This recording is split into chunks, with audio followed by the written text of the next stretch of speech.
Nick Smith. Adventure level 7. Human.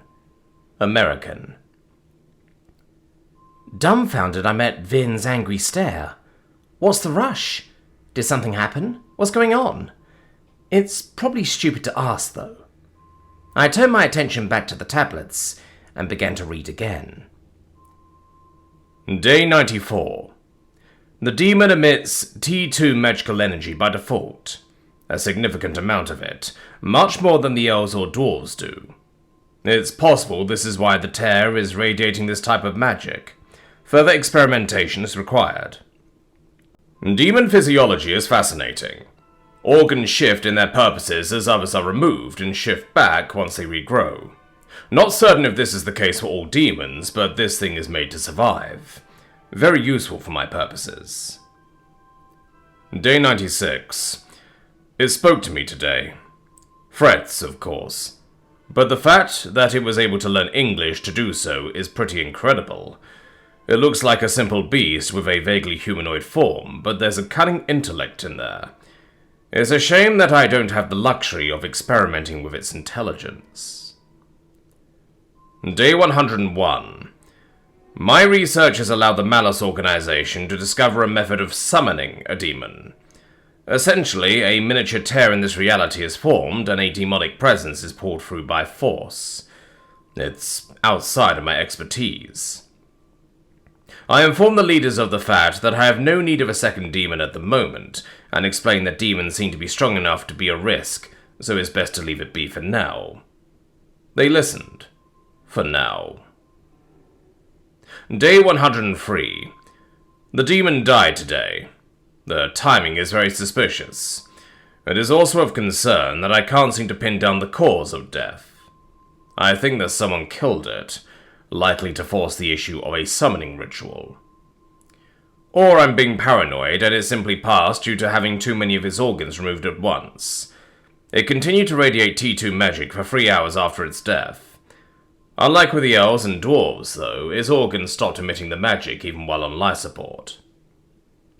The significance of this is unclear. Day 104. The ritual was performed today and required 3 sacrifices. Orcs were used because of their large amount of blood. The demon was successfully summoned and subdued. I'm still combing over the cadavers of the orcs to see if their use in the ritual affected their physical makeup. Writing this while eating lunch. Veggie sandwich.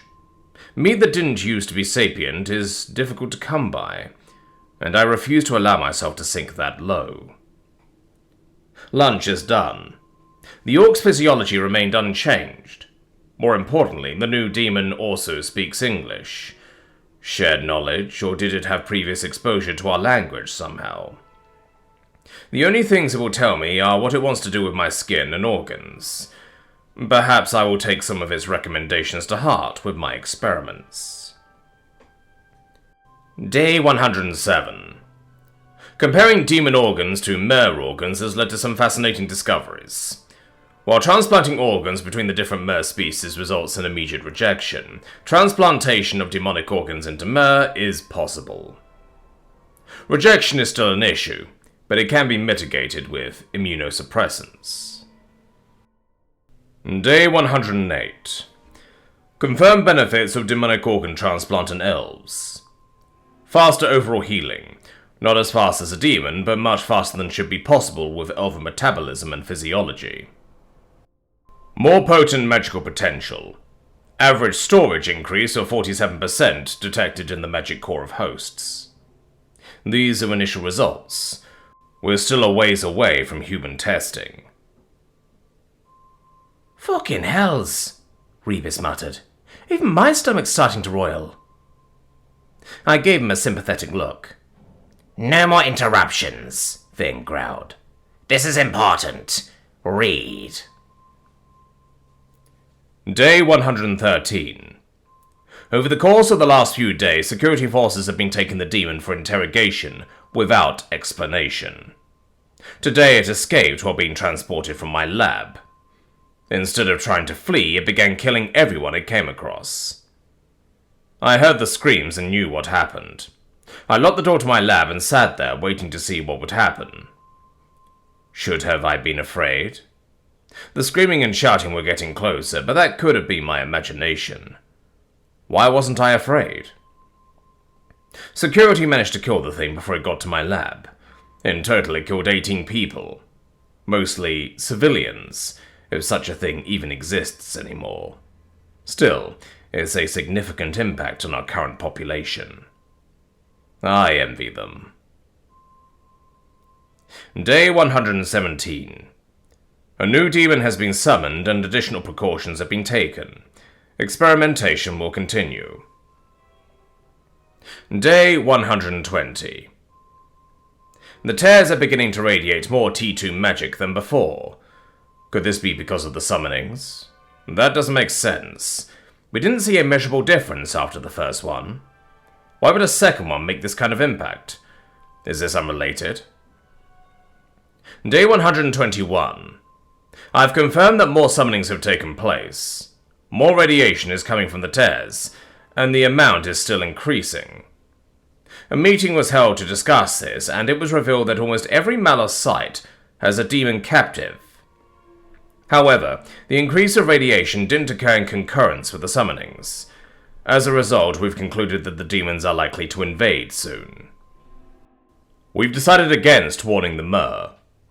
Even with my experiments, they've killed far more of us than we have of them.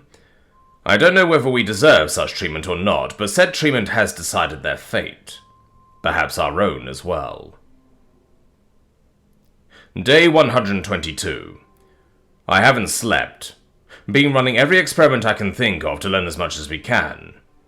Any sort of weakness we can take advantage of, and how to control the goddamn tears. Nothing, though. No eureka moments, no breakthroughs. 122 days and barely anything to show for it. All of us have been armed in preparation for the demonic invasion. I have been given an M18 semi-automatic pistol and 2 magazines of 9mm ammunition. Never thought I'd see a gun again.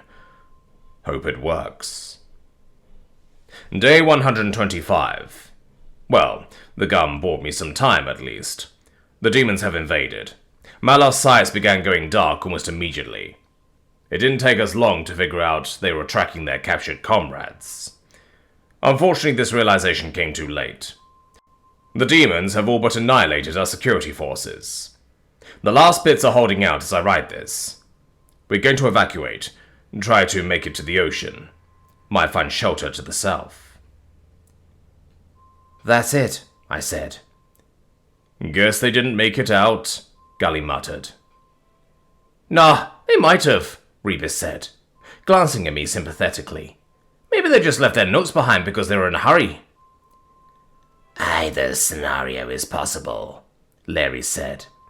However, it is extremely unlikely for a mortal to have survived this long, though it's not as if I know how long humans live. Going to be honest, I hope he died a painful death, Ephraim said. I stared at the tablet, a mixture of anger and anguish fighting for dominance within me. This barely answered any of my questions. Woke up a dragon, travelled across 2 countries, fought a bunch of vampires and monsters, and this is what I get out of it? A journal written by a monster disguised as a human that I had to read aloud to everyone? This was supposed to be a clue? To what? Where do we go from here? I looked up at Vin. His face stopped me cold. The only one here madder than me was the Archfey. Enough! Vin shouted. We don't have time for this.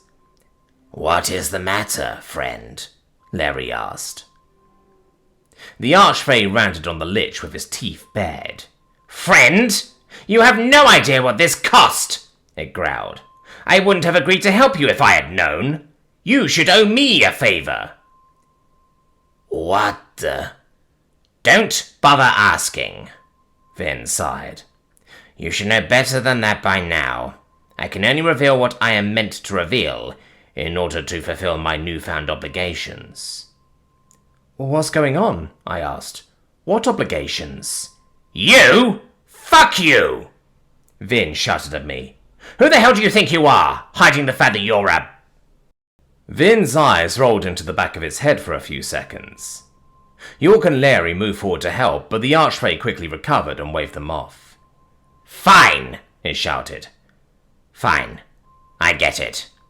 Nick, Nash, York, I'm going to teleport you three to the deep wild forest.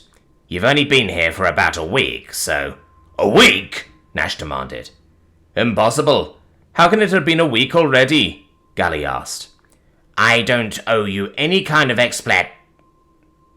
Vin cut off as his eyes rolled back again. Vin, are you okay? Larry asked. Yes, I'm fine. Stop asking questions, you measly fucks, Vin said once it recovered. Apparently I do owe you an explanation, but we're pressed for time. The area surrounding this clearing is under my protection. Once I realized the intensity of the task, I applied a time dilation magic to my protection that slowed down time for you while it passed normally outside of this clearing. Then I got to work while you didn't starve to death or wander off. What about the rain? York asked, staring at the torrent raging above us. Surely the land outside this clearing would have flooded by now. A simple glamour, Vin answered dismissively. I guess that you would be concerned by the obvious passage of time. Watching the sun rise and set faster than normal tends to cause mortals some distress. Yeah, that would have been freaky, Mako agreed. Back on topic, you three are needed in Deep Wild. They're under attack and you are duty-bound to assist. Vin turned back to Nash, York and I. Duty-bound? I asked. Yes, you are friends with the Deep Wilder. Being friends with the fair folk means that they are obligated to help when you ask them to, and you are obligated to help them when they ask you to. They asked my help? Well? Vin paused for a moment. I can't go into detail, but something else is asked on their behalf. I'm sure you know my meaning. In exchange for making certain that you get to Deepwild Forest in a timely manner, they granted me the keywords needed to decipher the tablets. So, even if I say no? You don't get to say no, Vin said sternly. What about the rest of you? You're welcome to accompany them. Though my curiosity burns, I'm afraid I cannot, Larry said. I have obligations toward the kobolds in my dungeon. Can we? Rebus asked Gally. No, Gally sighed. If we don't report back, a kill team is going to be sent into the dungeon. Hells, they might already be on their way. Don't want Samith and Larry to get hurt. Ah, fuck. You're right, Rebus muttered. Then it is settled. Say your farewells, Vin said. Be quick. We gathered around each other, shaking hands and wishing each other luck. I thanked each of them for their help. Then York and Larry shook hands and whispered to each other for a few moments. York and Larry strode over to the tablets that I had left on the ground. York dug around in his pack while Larry spread the tablets out. After a few more moments, it was clear that York was making a charcoal rubbing of the tablets. I did say be quick, yes? Vin demanded, tapping his foot impatiently. Then you must consider it quite convenient that I am already finished, York said with a smile. The Archfey paused for a moment. Whatever, let's get this done. All three of you need to be touching. You can hold hands or put your hands on each other's shoulders or whatever you want. Vin waved his hands urgently, rushing us together. Send word of your travels, Hino said as gathered. We'll make sure Larry stays informed too. Oh? You'll be visiting me? Larry asked. Yeah, why not? As long as you're alright with it. York and Nash placed their hands on my shoulders and turned to look at Vin. Yes, of course I'll be fine with it. It's been so long since I had good comp. Vin waved his hand, and everything went dark.